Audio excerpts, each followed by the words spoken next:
আমগুৰিৰ নামটিত gas পৰিবাহীত pipe ফুটি gas নিৰ্গত ৰাজ্যৰ মাজত আতংকময় পৰিৱেশ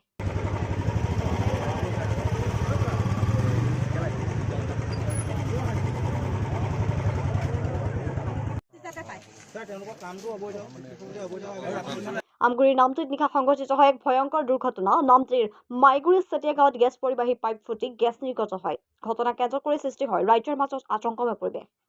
নামটিৰ মাইগুৰি চেতিয়া গাঁৱত কেইজনমান যুৱকে জেচিবিৰে মাটি খন্দাৰ ফলত আকস্মিকভাৱে গেছ পৰিবাহী পাইপ ফুটি নিৰ্গত হয়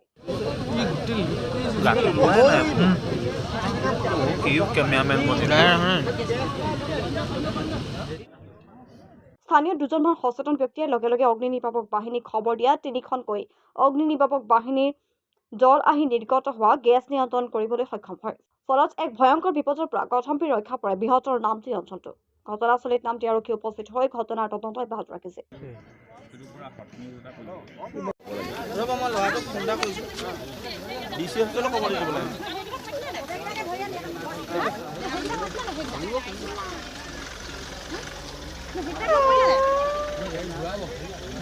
আমাৰ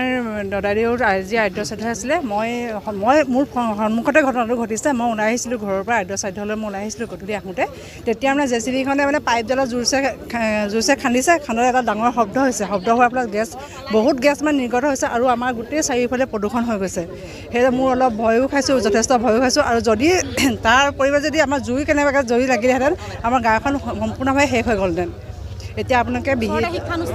শিক্ষানুষ্ঠানো আছে আৰু আপোনালোকে তেওঁলোকক বিহিত ব্যৱস্থা গ্ৰহণ কৰক এতিয়া ঘটনাটো মানে ভয়ংকৰ ওপৰত গেছ নিৰ্গত হ'ল আপোনাৰ বহুত জোৰকৈ আমাৰ মানে গেছটো নিৰ্গত হৈ আছিলে যাৰ কাৰণে আমি অগ্নি নিৰ্বাপক বাহিনী আৰু পুলিচক খবৰ দিব লগা হ'ল তেওঁলোক আহিলে এতিয়া কণ্ট্ৰল হৈছে ক'ৰবাত প্ৰায় 7:30 বজাত এইটো এখন জেচিবি লগাই আছিলে এই পথাৰতে ইয়াত মানে জেচিবিয়ে খান্দি থাকোঁতে ওচৰৰ কিনাৰ যে গেছ পৰিবাহী পাইপডাল ফাটি গ'ল তাৰমানে মাটি খান্দি আছিলে জেচিবিয়ে গোটেই গাঁৱৰ লগতে নামটি অঞ্চলৰ বৃহত্তৰ নামটি অঞ্চলৰ মানে দিগদাৰ হ'লহেঁতেন মানে বৃহত্তৰ নামটি অঞ্চলবাসীৰ কাৰণে আজি মানে ভয়ংকৰ দিন হ'লহেঁতেন যদি ইয়াৰ পৰা কিবা